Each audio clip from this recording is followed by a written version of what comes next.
नमस्ते। आप सभी का हमारे YouTube चैनल पे बहुत बहुत स्वागत है। आप सभी को इससे पहले वाली वीडियो में मैंने बताया कि पौष मास की अमावस्या कब है तथा इसका शुभ मुहूर्त क्या है। आज मैं आपको बताती हूँ कि बकुला अमावस्या का महत्व क्या है। पौष अमावस्या के दिन श्रद्धापूर्वक पितरों का श्राद्ध और पिंडदान करने से उन्हें पितर योनि से मुक्ति मिल जाती है और मोक्ष की प्राप्ति होती है।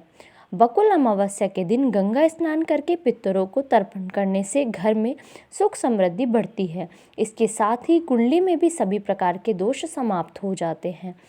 पौष अमावस्या के दिन पितरों की शांति के लिए व्रत रखना भी शुभ माना जाता है। अब मैं आपको इसकी पौराणिक कथा सुनाती हूँ। पौराणिक कथा है कि एक गरीब ब्राह्मण की एक सुंदर, गुणवान और संस्कारी बेटी थी, लेकिन उनकी शादी नहीं हो पाई।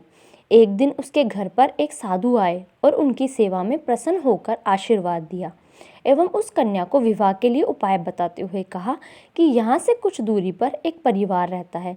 यदि वह रोज जाकर उसकी पत्नी की सेवा करे तो इसके विवाह में आ रही अड़चन दूर हो जाएगी। अगले दिन लड़की सुबह उठकर उनके घर जाती है, साफ सफाई करती है और वापस अपने घर आ जाती है।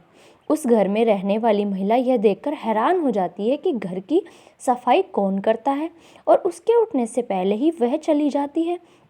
कुछ दिनों बाद उस स्त्री ने ब्राह्मण की पुत्री को ऐसा करते हुए देख लिया और पूछने लगी कि तुम कौन हो।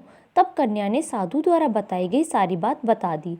उस स्त्री ने कन्या की सच्चाई और सेवा से खुश होकर उसे शीघ्र विवाह होने का आशीर्वाद दिया। लेकिन कुछ देर बाद स्त्री के पति की मृत्यु हो गई, लेकिन उसने हार नहीं मानी और आंगन में लगे हुए पीपल के पेड़ की परिक्रमा करके भगवान विष्णु से अपने पति का जीवन लौटाने की प्रार्थना की। उस दिन पौष अमावस्या थी। ईश्वर की कृपा से उसका पति पुनः जीवित हो गया। ऐसा माना जाता है कि जो व्यक्ति इस पौष अमावस्या के दिन स्नान करके पीपल के पेड़ की परिक्रमा करता है, उसकी सभी मनोकामनाएं पूरी होती हैं। पौष मास की अमावस्या को बकुला अमावस्या भी कहते हैं। धन्यवाद। इस वीडियो में बस इतना ही। यदि आपको मेरी वीडियोस अच्छी लगे तो प्लीज़ उन्हें लाइक कीजिए, शेयर कीजिए और मेरे चैनल को सब्सक्राइब कीजिए।